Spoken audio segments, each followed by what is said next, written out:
जातानी भोला हम तो अपन घर में Activate. भोला यमुना रहत तोरा घर में Okay. Subscribe BTS Family.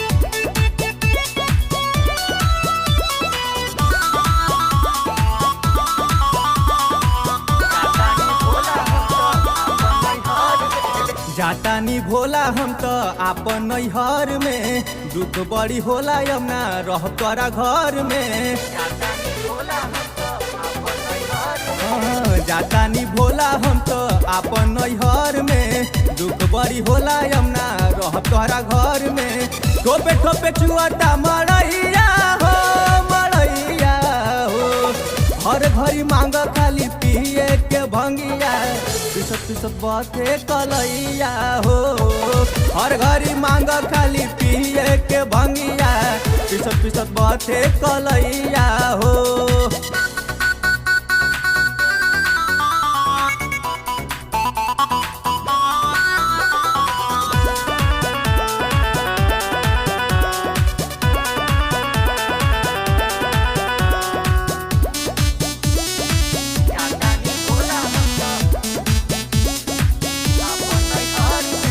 करेला तंग हो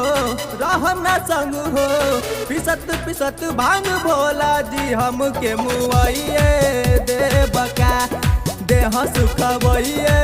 दे बका देह सुखबइए दे बका करेला तंग हो रहम ना संग हो पिसत पिसत भांग भोला जी हमके मुआइए दे बका देह सुखबइए दे बका लेके चल गांजा सलैया हो हर घड़ी मांग खाली पिए के भंगिया विशाला में बथे कलैया हो हर घड़ी मांग खाली पिए के भंगिया विशाला में बथे कलैया हो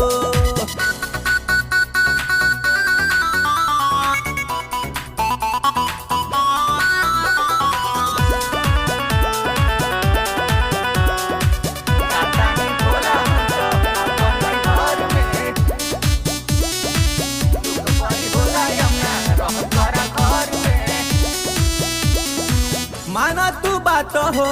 बाना सहत हो नासा में भइल बाड़ा पागल तू जब से सवनामा चढ़ल बा औरी तोहार मनामा बढ़ल बा औरी तोहार मनामा बढ़ल बा माना तू बात हो बाना सहत हो नासा में भइल बाड़ा पागल तू जब से सवनामा चढ़ल बा औरी तोहार मनामा बढ़ल बा चढ़ावे दोनों जे अंकित मलैया हो हर घड़ी मांग खाली पिए के भंगिया विशाला में बथे कलैया हो हर घड़ी मांग खाली पिए के भंगिया विशाला में बथे कलैया